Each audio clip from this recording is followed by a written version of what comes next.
Hey. This is a screen recording. Basically, letting you know how we did our client recordings. Yep, it was T4.5 of our, what do you call it? College work. There you go. T4.5 of our college work. Term 4, Unit 5, I Yeah. guess. Something like that. Yeah. Unit T4.5. Well, anyway, we'll start off by talking about Melodyne. Melodyne is a correction tool, you could say. It's tuning software. Yeah. Essentially, it's tuning software, but there's a lot more you can do with it than just tuning. So we'll look at vocals first, then I suppose. So I'll show you how we Melodyne these vocals. Here it is, in all its glory. As you can see, it's what it does is it records the audio into its software, and then it can then show us on the screen exactly where the vocals are being sung on the scale. I mean, we've already done like a previous screen recording as how to Melodyne works, but this is just a refresher. Yeah. But for this particular vocal, it was a female vocal, and she sang quite loudly, which is good, because it can get extremely difficult if you've got a quiet singer and you're trying to boost their voice. But sometimes the signal can be a little bit too hot or loud without distorting, and yet it still upsets the mix. So we discovered a little tool on Melodyne called the amplitude tool, which is there. Here. Yeah. This little thing here. And what you'd do is you'd use the amplitude tool. You'd grab a note that they've sung. Zoom in on that one. And if it was too loud, or just so loud that it's out of place with the rest of the words, you would just drag down, and it would be quieter. Obviously, if the note's too quiet, you can then do the opposite and just drag up. Whoa. Yeah, just drag up like that. That's essentially how the amplitude tool works. But we had a little snag with these vocals in that they were transferred to an external a MacBook, and for some reason when we transferred them back to the desktops we were using at the college, the modulation was almost non-existent. Yeah. So the vocals for this track don't sound too natural. What we mean by the modulation is the waves, and if they're too sharp, you get. So, for example, if I just play this to you,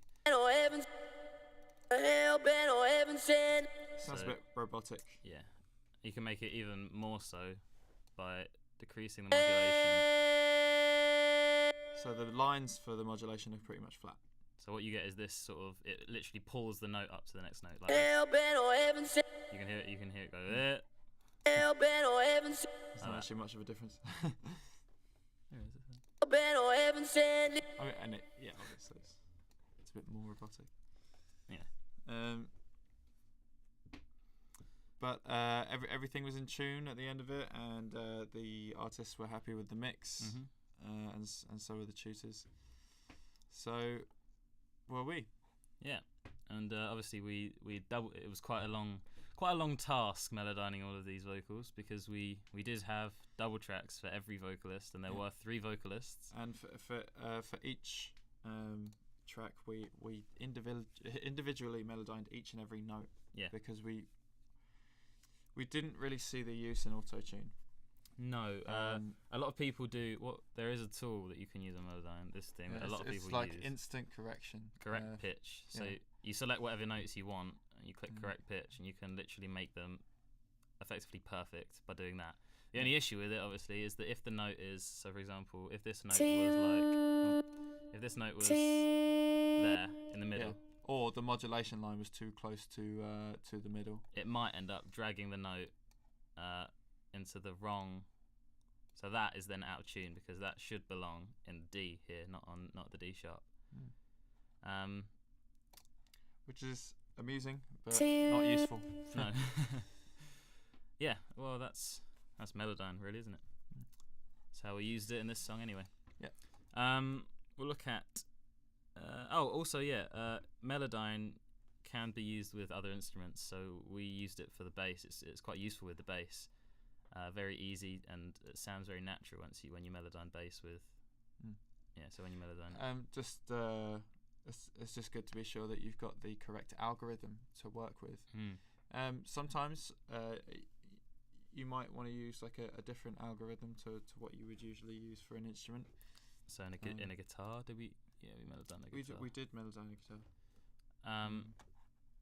This looks slightly different to the other ones because the algorithm that we're in is polyphonic, which means you can tune individual strings if you like. I mean, they don't look like strings, but essentially that's what we're looking at. They're like bacteria. Yeah. Anyway, so this is sort of the whole chord of a guitar, for example, and you can edit each note. So you can make it, if they did a major chord in place of a minor chord, you can then edit that afterwards and make it minor, correct it, which is good. Pretty good. Right, yes. So, I mean, what's next? Is mainly what's next? We've got look at EQ. Look at how we've done some how EQ. we've equalised, yeah. We did quite a lot of EQ on the drums, didn't we? Yeah, I mean, one of the best techniques that we could. Where was the? I'm just trying to find some. We could pass on and recommend other people do if you're doing a track that's a cover of another track. Constantly refer to the original. This is "Pump It Up" by Elvis Costello. So we wanted to get close, but we knew it wasn't going to be as close. Not to mention all the different sex vocal parts. So we wanted it pretty close. So what we'd do is we'd solo, like for example the bass track. We'd stick a loop on, and we'd listen to how our bass sounds. Then we'd go on to the recording of the original song, listen to how the bass sounds on that song, and then try and match it with EQ and using all different sort of tools that we've got down here. So we've got some compression and some reverb. What we've done here is it's almost a standard shelf EQ. It's basically boosting either end of the frequency range and taking out the middle. So it gives it keeps the sort of the twang you get on a bass and the low end, but taking out the roundness of it makes it more. It's not as muddy, I suppose you could say. Well, yeah, that's what we did with the bass anyway. We obviously, you've got EQ on the vocals as well. Cutting out the low end because it's useless frequencies. So we've got what have we got? We've got 7 vocal tracks here, and if each of those had mud in the low regions, they would each pile on top of each other and create not audible, but it would be like almost like you'd hear it, but without actually hearing it. It would muddy the track without you noticing it. Yeah, it would just get a bit busy and crowded in terms of frequencies that are fighting through. With the vocals, what we've done here, I think this is a female vocalist, judging by what we've done on the EQ. We've done a high pass filter, a low cut down here to get rid of all that mud, and then what we've done is we've boosted the frequency around 1500 is normally what we go, so 1500 hertz.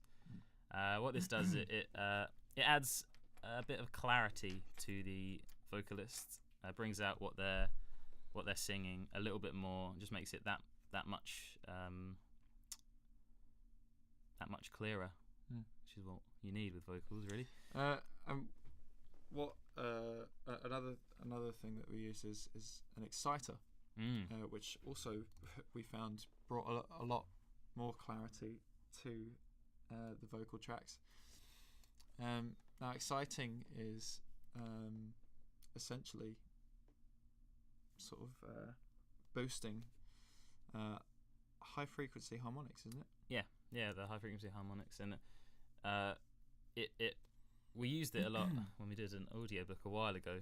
We found that what it did, we didn't really know what it did when we first did the audiobook. But when we started playing around with it, we understood that it just made things a lot more clearer. Yeah, by bringing out the harmonics, it increases the clarity. Cool. Yeah, compression. Let's look at some compression. We love our compression. We do. We do indeed. Right, we'll look at the vocals again while we're here. That's not really a good example. That's not really a good example. Just get the mixer up. Okay, let's see what we got. We did use the Logic compressor on a few things, but we decided to branch out and use some of the audio units and plugins that were external, such as the TubeTech plugin SoftTube. Yeah, this is the compressor here. We use this on the bass. TubeTech. Oh yeah. This is the compressor that we used quite a lot, actually. Yeah, it's quite heavy, as you can see. But it's good. The skeuomorphism of an outboard panel for a compressor, I prefer to use it to the Logic compressor. But the advantage of a Logic compressor is that it gives you the image of what the compressor is actually doing with the slope. So here you got the two. I prefer personally the Logic compressor. The reason I prefer it is because it's also got a little limiter on it. Yeah, which is quite good. Just in case you wanted to do like an all-encompassing compression. Yeah, just in case you're still getting, after compression, you're still getting those like occasional notes that just pop up and start distorting. You can just stick a limiter on it, and that just controls those independent notes. Yeah, I mean, we've got this is really heavy compression we've used on the bass here. Look how squished that must be. In fact, we've used the Logic compressor and the TubeTech compressor from SoftTube. Wouldn't be. Yeah, that's the equalizer. Yeah, this is the TubeTech equalizer as opposed to the Logic one, which we showed you before, which is one that looks like this. The equalizer is equally as competent as the compressor, actually. Yeah. Good plugins. Very good. Is there anything else that we want to talk about? Yeah, well, I mean, we've covered a lot of it. I mean, we've got some reverb, perhaps. The vocals in general were quite wet. We noticed that with the amount of or the lack thereof of modulation in the vocals after the Melodyne incident, we realised that it was even more obvious without effects on top. So we added we added quite a bit of reverb. Yeah. This is probably amongst the wettest of our vocals that we've done. Yeah. I mean, in such a busy track, using reverb and using a fair amount of reverb is all right, because a lot of the noise that you would get from the reverb will be covered up by the other instruments, but it will put the vocals in their own space. Yeah. And it will bring them out more, which is cool.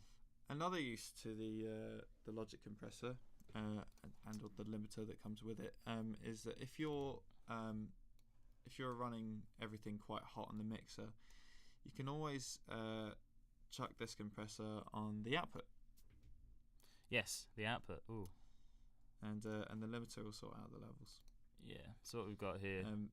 Obviously, if you're peaking in any of the channels on your mixer, it will override and distort, but without affecting the final mix. So you could say it'll be crushed. Yeah. I mean, with the compressor we've got on the output at the moment, it's very, very soft.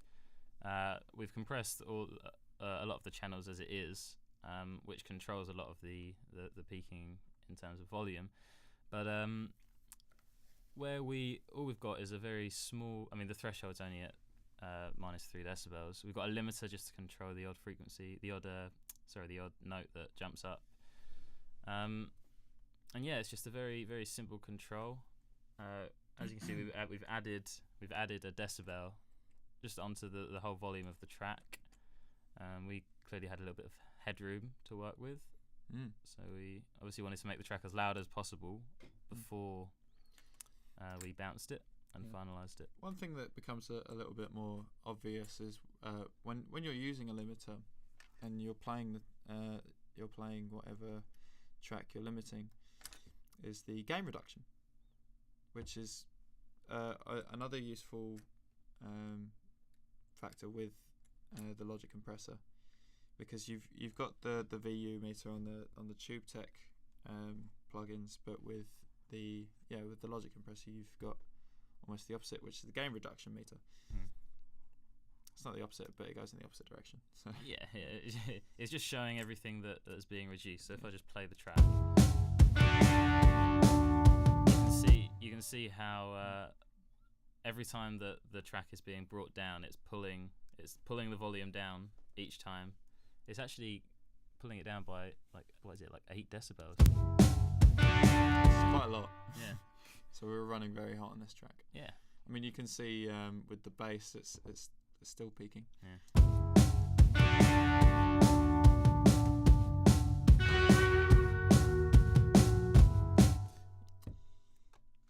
What we got there, a snare. Is that the snare? The red one? It's actually a floor tom. Floor. Yeah, Well, this is quite cool. This was our own sample drum kit that we used, wasn't it? Yeah, we had a library by the end of it. I think did we ever use it again? I think we might have done. We were very proud, but happy with our kick. Yeah, we did like a kick. So this also very loud. Yeah. I don't know what we were thinking. And talk about audio to school. Yeah. Just really show how it works. Basically, when you're trying to like thicken or make more of a sound that you've got and it's not strong enough, and you want to add. So in this case, we had the original kick here, and we wanted to add another kick on top of it. The way we do it is we go on the sample editor, and this is the sound waves of the kick. We then go on.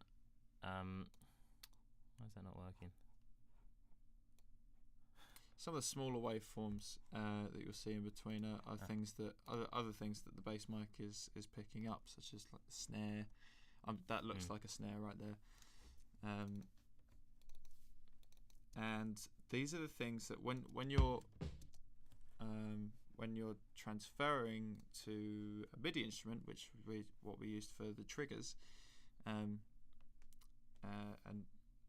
incorporating our own sounds into it, the MIDI might pick up that snare and think it's a bass, because you're transferring everything to be a kick sound.